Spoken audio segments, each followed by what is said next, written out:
Hello students, हमारा आज का टॉपिक है क्लोरोफाइसी यानी कि ग्रीन एल्गी। ये जो वीडियो है वो एल्गी के ऊपर आज मेरा सेकंड वीडियो है। मैंने इसके पहले एक एल्गी का पार्ट 1 भी बनाया है। यदि आपने उस पार्ट 1 को नहीं देखा है तो पहले उसे देखें और उसके बाद में इस वीडियो को देखेंगे तो आपको कोरिलेट कर पाएंगे और आप जल्दी चीजों को समझ पाएंगे। आज का टॉपिक है ग्रीन एल्गी यानी कि हरे शैवाल, और हम सब जानते हैं कि green algae is the common name of the class and that class is called as the chlorophyceae.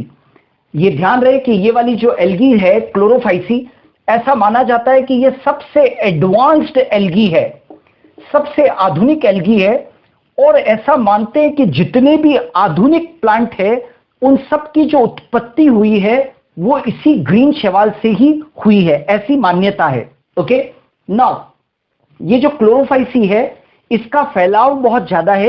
ये कॉस्मोपॉलिटन है। कॉस्मोपॉलिटन का मतलब होता है ये वर्ल्ड वाइड है और काफी हिस्सों के अंदर ये क्या है, फैली हुई है। ओके, और ये जो क्लोरोफाइसी जो हम लोग एल्गी पढ़ रहे हैं उसके बारे में आपको बता दूं कि ये जो क्लोरोफाइसी है इसके स्वरूप कैसे होते हैं। ओके, कैसा स्वरूप है, राइट, इसके फॉर्म कैसे हैं। तो मैं यहां पर 3 स्वरूपों के बारे में, 3 फॉर्म्स के बारे में चर्चा करने जा रहा हूं। पहला जो है वो है यूनिसेलुलर फॉर्म, ये वाला यूनिसेलुलर फॉर्म।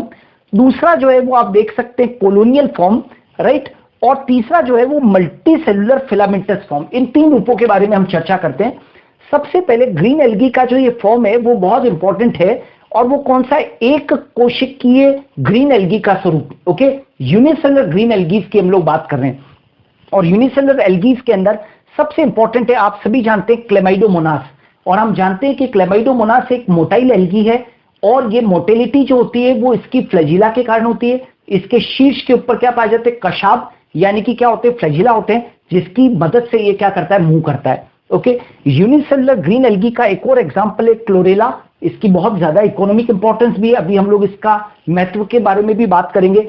लेकिन ये जो क्लोरेला है वो नॉन मोटाइल यूनिसेलुलर एल्गी है। क्लेमाइडोमोनास कैसी थी, मोटाइल ग्रीन एल्गी थी।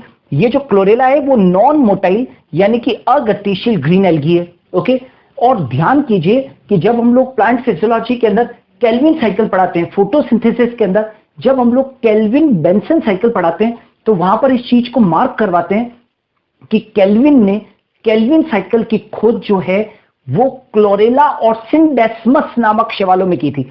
तो हमने वहां पर ये पढ़ाया था ना कि क्लोरेला के अंदर, क्लोरेला नाम की शैवाल के अंदर केल्विन ने केल्विन चक्र की क्या की थी, खोज की थी। इसलिए मैंने यहां पर कोरिलेट करने के लिए इस स्टेटमेंट को लिखा है। तीसरी जो यूनिसेलुलर ग्रीन एल्गी है वो बहुत बहुत विशेष है, एसिटाबुलेरिया। ऐसा मानते हैं कि यूनिसेलुलर प्लांट्स के अंदर यदि कोई सबसे बड़ा प्लांट है तो वो कौन है, एसिटाबुलेरिया।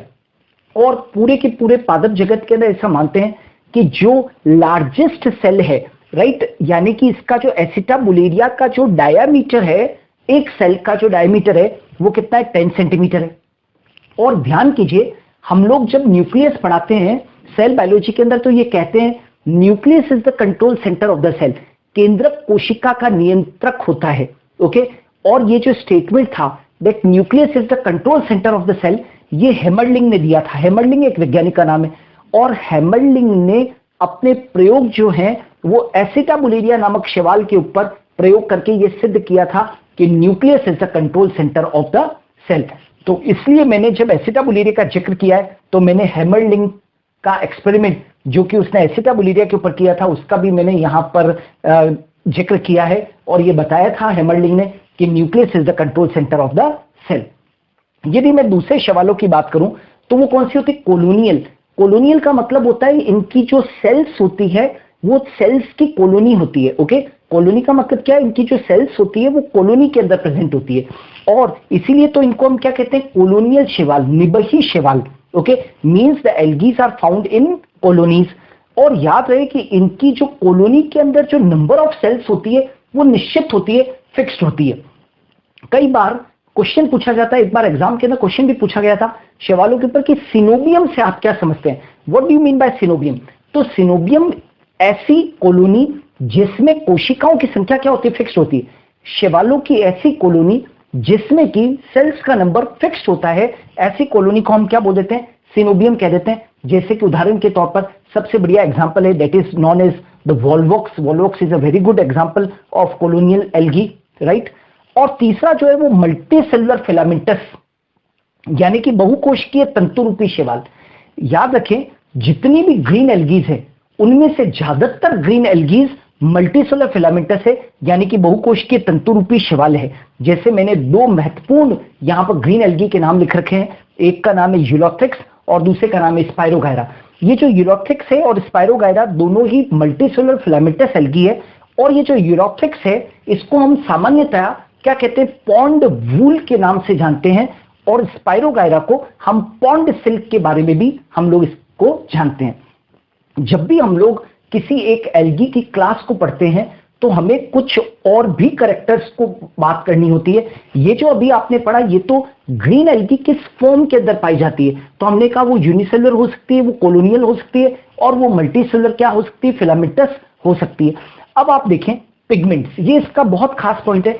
कई बार क्वेश्चन यहां से पूछा जाता है कि कौन कौन से वर्णक जो होते हैं वो हरे शैवालों के अंदर ग्रीन एल्गी के अंदर पाए जाते हैं। तो इनके अंदर जो वर्णक है वो कौन से हैं, तो देखिए क्लोरोफिल की यदि मैं बात करूं तो क्लोरोफिल के अंदर तो एक तो है क्लोरोफिल ए और chlorophyll B, right. Chlorophyll A तो वैसे भी यूनिवर्सल पिगमेंट है, सारे शैवालों के अंदर पाया जाता है, और साथ ही क्लोरोफिल बी भी यहां पर पाया जाता है। और इनके अंदर कैरोटीनॉइड्स और जेंथोफिल्स भी पाए जाते हैं, कैरोटीन्स और जेंथोफिल्स। जो कैरोटीन्स होते हैं उसमें सबसे इंपॉर्टेंट कौन सा है, एक तो बीटा कैरोटीन है, और यदि मैं जेंथोफिल्स की मैं बात करूं जो कि येलो कलर के ऑरेंज कलर के होते हैं, यदि मैं उनकी बात करूं तो एक तो ल्यूटिया जेंथिन, एक जेंथोफिल तो कौन सा है, ल्यूटिया जेंथिन, और दूसरा कौन सा, वायोला जेंथिन। ये दो इनके अंदर जेंथोफिल्स भी पाए जाते हैं। तो ये तो चर्चा हुई किसकी, पिगमेंट्स की, जो कि ग्रीन एल्गीज के अंदर पाए जाते हैं।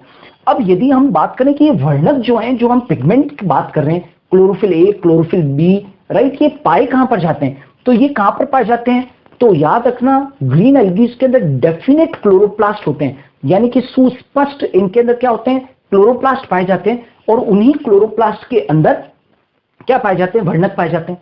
और यहां पर एक बहुत बड़ी विशेषता है कि एल्गी एक ऐसा ग्रुप है, एल्गी जो होते हैं उनके अंदर क्लोरोप्लास्ट के शेप में सबसे ज्यादा क्या पाई जाती है, वेरिएशंस पाई जाती है। कई बार ऐसा पूछते हैं कि वो कौन सी कैटेगरी के प्लांट्स हैं जिनके अंदर क्लोरोप्लास्ट के शेप में सबसे ज्यादा वेरिएशंस देखने को मिलते हैं, तो वो कौन सी है, आंसर क्या होना चाहिए, एल्गी। यहां पर भी आप देख सकते हो ग्रीन एल्गी के अंदर मैं कुछ यहां पर एग्जांपल कोट कर रहा हूं, जिनके अंदर आप देखोगे कि उन सब शैवालों के अंदर क्लोरोप्लास्ट का जो शेप है वो सब में क्या है, वेरिएबल है। जैसे कि देखिए बहुत कॉमन है कप शेप्ड क्लोरोप्लास्ट, आपने सुना होगा कप नुमा क्लोरोप्लास्ट। आप किसी भी किताब के अंदर क्लेमाइडोमोनास का चित्र देख लीजिए, उसके अंदर जो क्लोरोप्लास्ट बना हुआ होता है वो कप नुमा बना होता है। तो कप नुमा क्लोरोप्लास्ट किसमें, क्लेमाइडोमोनास में। दूसरा गर्डल शेप, गर्डल शेप का मतलब होता है मेखलाकार क्लोरोप्लास्ट। गर्डल शेप क्लोरोप्लास्ट बहुत फेमस है, कई बार एग्जाम में क्वेश्चन पूछते हैं कि यूलोथ्रिक्स में किस प्रकार का क्लोरोप्लास्ट होता है, तो गर्डल शेप मेखलाकार क्या होता है, क्लोरोप्लास्ट होता है। जैसे कि नाम शो कर रहा है स्पाइरल शेप, सर्पिलाकार, स्पाइरल शेप क्लोरोप्लास्ट किसमें होता है, तो स्पाइरोगायरा के अंदर होता है। ओके, रेटिकुलेट, रेटिकुलेट का मतलब होता है जालिकावत, नेट लाइक क्लोरोप्लास्ट किसमें होता है, तो दो शैवाल मैंने लिख रखे हैं, एक का नाम लिख रखा है मैंने क्लेडोफोरा और दूसरे का नाम लिख रखा है ऊडोगोनियम। ओके, इनके अंदर रेटिकुलेट क्लोरोप्लास्ट मिलते हैं। और एक लिख रखा है स्टीलेट, स्टीलेट का मतलब होता है ताराकार, स्टार शेप, और जैगनीमा नामक शैवाल के अंदर स्टीलेट क्लोरोप्लास्ट पाए जाते हैं। आप देख सकते हो कि इस एल्गी की क्लास में क्लोरोफाइसी के अंदर कितने ज्यादा आपको वेरिएशंस देखने को मिले हैं क्लोरोप्लास्ट के शेप में। इतना ही नहीं, आप देखते हैं कि इनके जो क्लोरोप्लास्ट होते हैं, क्लोरोफाइसी के अंदर जो क्लोरोप्लास्ट होते हैं उसके पाइरिनोइड्स पाइरिनोइड्स होते हैं। और उन पाइरिनोइड्स क्या है बेसिकली, तो पाइरिनोइड्स आर वन और more than one in number which are actually the storage bodies found in the chloroplast. मैं ये बताना चाहता हूं कि हरित लवक के अंदर एक या एक से ज्यादा कुछ स्टोरेज ग्रेन्यूल्स या स्टोरेज बॉडीज पाई जाती है, जो कि स्टार्च के अलावा प्रोटीन का भी क्या करती है, स्टोर करती है। Means besides starch it also stores the protein, यानी कि क्लोरोप्लास्ट के अंदर पाइरिनोइड नामक स्टोरेज बॉडीज प्रोटीन का संचय करती है और साथ के साथ स्टार्च का भी क्या करती है, संचय करती है। साथ के साथ जब ये पिगमेंट की चर्चा चल रही है तो आपको यह भी मालूम होना चाहिए कि ग्रीन एल्गी का स्टोर्ड फूड मटेरियल क्या है। तो ग्रीन एल्गी का स्टोर्ड फूड मटेरियल, हरे शैवालों का संग्रहित भोज्य पदार्थ जो है वो क्या है? स्टार्च है। You must know that the stored food material of the green algae is the starch. Okay, और इतना ही नहीं, कुछ शैवाल जो होते हैं वो फूड का जो संग्रह है, फूड का जो स्टोरेज है, वो ऑयल ड्रॉपलेट्स के रूप में भी करते हैं। तो maximum green algae store the starch, इनका जो संग्रहित भोज्य पदार्थ है वो स्टार्च है, लेकिन कुछ शैवाल जो होते हैं, कुछ ग्रीन शैवाल, वो ऑयल ड्रॉपलेट्स का भी क्या करते हैं? स्टोरेज करते हैं। ओके, जब आप एल्गी की चर्चा कर रहे हो और एल्गी को हम लोग पादप जगत के अंदर पढ़ते हैं, तो नेचुरली की सेल वॉल होगी, और सेल वॉल जो होती है वो इन ग्रीन एल्गीज के अंदर कठोर होती है, रिजिड होती है, और दो परतों के अंदर पाई जाती है। एक होती है बाह्य परत, एक होती है भीतरी परत। One is known as the outer layer, another is known as the inner layer. और ये जो आउटर लेयर होती है वो पेक्टोज की बनी होती है, और इनर लेयर जो होती है वो सेल्यूलोज की बनी होती है। ओके, जब अभी हम लोग जिक्र कर रहे थे तो आपने देखा था कि कुछ ग्रीन एल्गी जो होते हैं वो मोटाइल होते हैं, और कुछ ग्रीन एल्गी जो होते हैं वो नॉन मोटाइल होते हैं।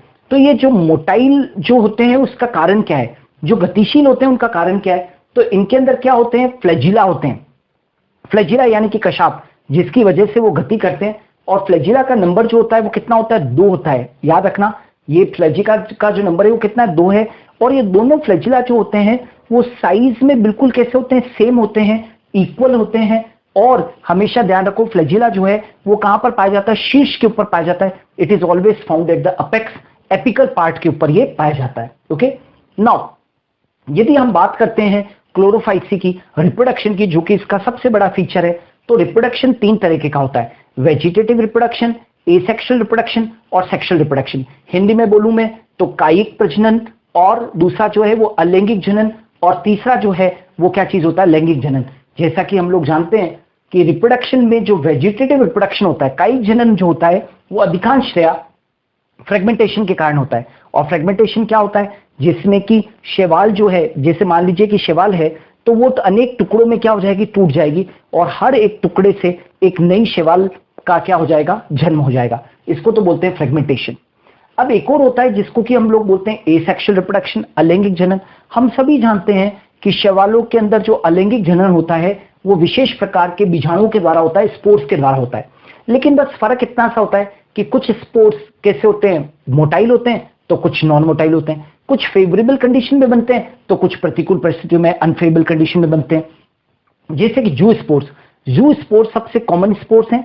जू स्पोर्स को हम चल बीजाणु कहते हैं। ये चल बीजाणु धानी में बनते हैं। ऑलवेज रिमेंबर, जू स्पोर्स आर फॉर्म्ड इन जू स्पोरेंजियम। चल बीजाणु धानी के अंदर बनते हैं। और जैसे कि नेम शो कर रहा है, चल बीजाणु यानी कि ये गति कर सकते हैं, और गति किससे कर सकते हैं? फ्लैजिला के द्वारा। इनकी शीर्ष के ऊपर क्या पाए जाते हैं? फ्लैजिला। लेकिन शर्त एक है कि जो जू स्पोर्स होते हैं वो अनुकूल परिस्थितियों में बनते हैं। They are not at all formed in the unfavourable conditions, they are formed in the favourable conditions. Okay, और इनके अंदर asexual reproduction non motile spores से भी होता है। यानी कि नॉन मोटाइल स्पोर्स भी अलग अलग तरीके के हो सकते हैं, जैसे कि एकाइनेट, जैसे कि हिप्नोस्पोर, जैसे कि एप्लेनोस्पोर, जैसे कि पामेला स्टेज। राइट, ये सब क्या है?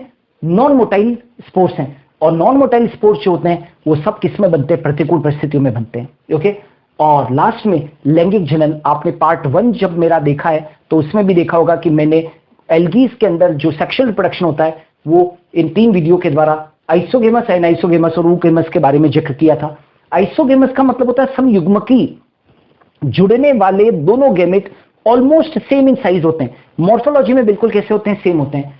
एनाइसोगेमस के अंदर जुड़ने वाले गैमेट जो होते हैं वो डिफरेंट होते हैं, साइज के अंदर बिल्कुल अलग होते हैं। और ऊगेमस के अंदर अंडयुग्मजी। देखिए, आइसोगेमस मतलब समयुग्मजी, एनाइसोगेमस मतलब असमयुग्मजी, और ऊगेमस का मतलब होता है अंडयुग्मजी। अंडयुग्मजी में क्या होता है कि मेल गैमेट होता है वो छोटा होता है और मोटाइल होता है, और फीमेल गैमेट जो होता है वो बड़ा होता है और नॉन मोटाइल होता है। ओके, यहां पर मैंने तीनों का जिक्र किया है। आइसोगेमस कंडीशन किसमें मिलती है? यूलोथिक्स में। बेस्ट एग्जांपल है यूलोथिक्स में कौन सी कंडीशन मिलती है? आइसोगेमस समयुग्मजी अवस्था पाई जाती है।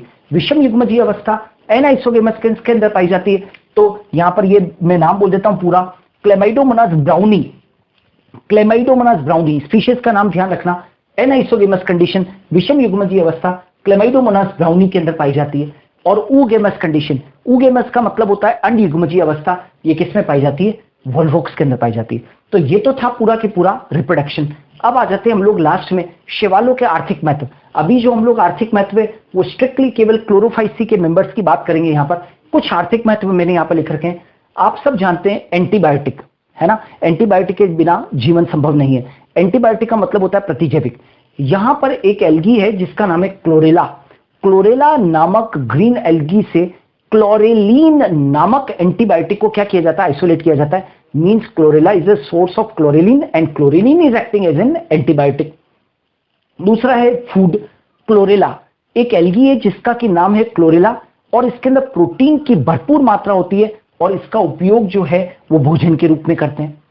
Source of oxygen in space, याद रखना क्लोरेला और क्लोरेला को स्पेस ट्रेवलर्स जो होते हैं, अंतरिक्ष यात्री जो होते हैं, वो साथ में लेकर जाते हैं। क्यों?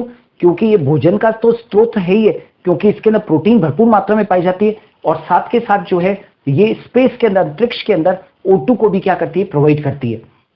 और ये जो है एक मैंने यहां पर लिख रखा है पैरासाइटिक एल्गी, परजीवी शैवाल। एक परजीवी शैवाल है जिसका कि नाम है सिफेलेयूरोस। क्या नाम है? सिफेलेयूरोस। और ये क्या है? रेड रस्ट ऑफ टी, मतलब कि ये किसके ऊपर पाई जाती है? टी के पादप के ऊपर, चाय के पादप के ऊपर क्या होती है, पाई जाती है। और उस पैरासाइटिक शैवाल का नाम क्या है? सिफेलेयूरोस।